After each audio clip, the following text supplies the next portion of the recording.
Welcome back to the Fantasy Hockey Podcast and Building Winners Week 6. So I had mentioned on last Building Winners that I may do a little bit more of a real-time upload on day of sort of thing, and a lot of people seemed keen on it. So I'm going to try that this week and see how it goes. So Week 6, we're going to start off here. It is Tuesday morning, and we're going to see how Monday went and what I'm eyeing on changes to make. So starting first in Hockrus, doing pretty well. I'm playing Big Willie Styles. It's 5-2. They had 4 players go. I had 3 players go, but I did pretty well. Evgeny Malkin got me an assist. I wish he would have gotten me more shots on goal, whatever. Clefbaum got me 6 blocks, which was huge for me. DeBrusque got a goal, so that was just a waiver pickup for me, which was fantastic.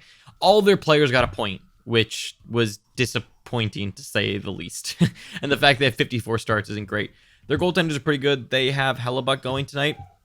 I'm going to have to make some kind of decisions today on goaltenders. So I have Dubnyk, Markstrom, and Grubauer going. I'm not sure if all of them are starting yet, but I do need to make some decisions here. Now, right now, this is how I just had it set up. But right now, I think what I want to do is I actually want to play Markstrom.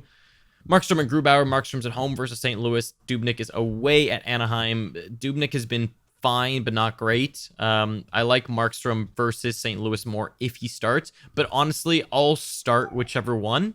If one of them isn't starting, for example, I'll just put in Dubnyk. I'm not too worried about starting my goaltenders early here. So I'll probably go this two unless Dubnyk starts and Markstrom doesn't, in which case I'll put Dubnyk in. From a skater standpoint, I feel really good about my team at the moment. DeBrusque is a streamer, but he has 4 off nights this week, and so I'm not really planning on dropping him. I think the one person I could eventually think of maybe dropping is Jaden Schwartz, but his minutes are up. He's doing well. He shoots a lot, and I could use the shots on goal this week.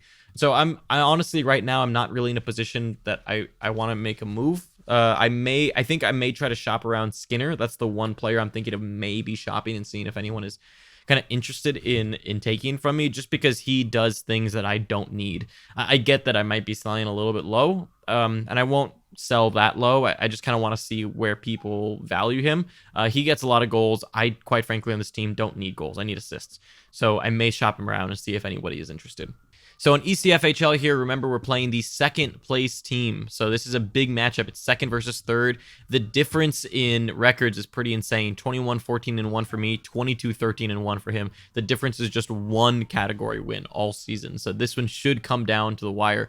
But the big difference here is that I do have a lot of games played. So I'm curious to see what moves they'll make throughout the week.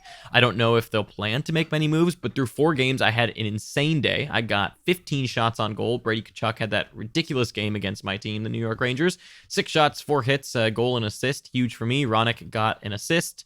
Got a little bit of peripherals. Connor McDavid got a goal. Ryan Strome at least got me some shots, which is pretty much what I can ask for in that regard from a streamer spot. So whatever, especially a guy like Ryan Strome. So tonight for goaltenders, I've got Hellebuck going versus New Jersey. I do hope he plays. I think that could be a great game for him and a great start to my week. They do have a lot of goaltenders. I'm assuming that I'm going to end up sacrificing saves now that I don't have Markstrom. So I could stream later if I really wanted to. I'm not really thinking of making any pickups in this league. The one guy I have to pay attention to on whether or not I want to drop is Adam Boquist.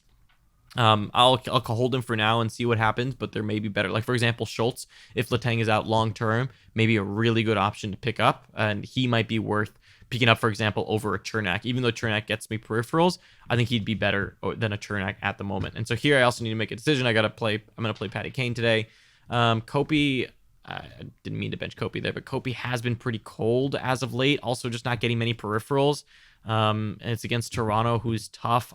Timo Meier at least gets me peripherals every single night, and so I'm fine taking that risk. Jack Hughes is down to the second line, so I may actually do Kopi over Hughes. Hughes has been playing well, but not well enough. Yeah, let's do Kopi over Hughes just because it's Winnipeg. And on top of I mean, Toronto isn't much a better option, but I like Kopi's deployment more than Hughes now that he's on the second line with Gusev again. So yeah, let's stick with this. And let's take a look really quick.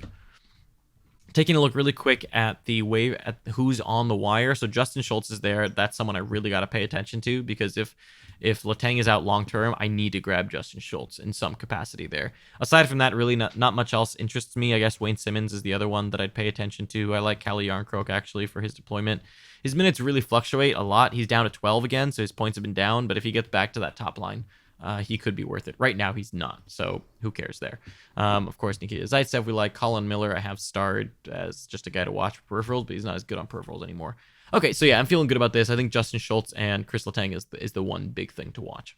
And if we take a look at the points league here, so I'm up. I had a really good day. I'm above projections here by a point only, but I had a good day. Chabot got an assist. David Pasternak got me a goal and assist, continues his tear. He's the #1 overall in the league at the moment. That is huge for me. He is doing well. I'm playing the 7th place person, also 2-2, right below me. So it should be close. I do have 2 more games played than them. Now, as far as starts today go, I do need to bench a right wing. I think what I'm going to do is I'm actually going to swap Atkinson in here. He gets me those shots on goal, and there's Timo Meier, Chicago, who's actually a pretty good matchup, I'd say, and he gets me that floor. But I mean, Jaden Schwartz, I think, could get an assist against Vancouver. Kyle Connor has been playing fantastic, and he's back to that top line, getting 22 to 19 minutes a game pretty much. So I'm not going to bench Connor. So I think today, unfortunately, the bench is Timo Meier, just because I think Atkinson has that goal upside always. And he's been, I know people are frustrated with him, but he's been fine, and I think he's due for a turnaround, both him and Meier. But as of late, if we look at, let's say, average stats over the last 7 days here, Timo Meier is 0.7, Cam Atkinson is 1.77, so that's an easy one there. Jaden Schwartz actually hasn't been great from an average standpoint over the last 7 days. I could play Timo Meier over him because he gets the 0.7 and maybe has upside, and Chicago is not great. But I'm going to stick with Jaden Schwartz. And then in goaltending, I think... So this one's tough because I'm obviously going to play Markstrom. The difficulty is here, do I play Dubnyk at Anaheim or Carey Price versus Boston? Boston just destroyed last night. I don't know why Carey Price has a 5-star matchup rating. That really doesn't make any sense to me. I don't think that's that accurate, given the fact that, like, Boston is ridiculous. He has been good over his last 5 starts, but I mean, it's Boston. They are in a back-to-back, and Montreal is healthy. Let's just do this for now, but with just knowing in the back of your head that I may play Dubnyk instead here. But I like Carey Price. I like Carey Price in general over Devan Dubnyk. But Devan Dubnyk here against Anaheim hasn't actually been that bad. And if we take a look at the waiver wire real quick, so Nick Bonino is the highest rated on the wire. Ridiculous. Sure, but I don't need centers at all. So if we take a look here at what's out there, Andre Palat I kind of like a little bit. Connor Brown in a points league is actually getting really, really interesting, especially as a left wing, right wing. So he's someone I'm definitely going to pay attention to. And I don't know if Schultz is still out there. Let's see if he is. Justin Schultz. He is available. So someone to pay attention to. Again, if Letang is out, it's just somebody that I want to watch. And he's already taken in this league. So I'm going to keep him watched in this league. And that's pretty much it for this league. I feel good about where I'm at. I think today we'll have a big day. The goaltenders is the one thing that I'm a little bit nervous about, and hope I play the right guys. And that is it for today's update. We'll be back tomorrow to recap how today went and see how we're pacing so far in all the leagues. But also let me know what you'd like me to feature in these shorter, more daily videos. If you'd like me to go over waiver wire players more, if you'd like me to go over roster setting more, looking forward a little bit more, just let me know what you'd like to see. I think that ultimately this series is for you guys, and I want it to be as useful and entertaining as possible. So I'm open to literally all suggestions. So hope you enjoyed, and I'll catch you tomorrow.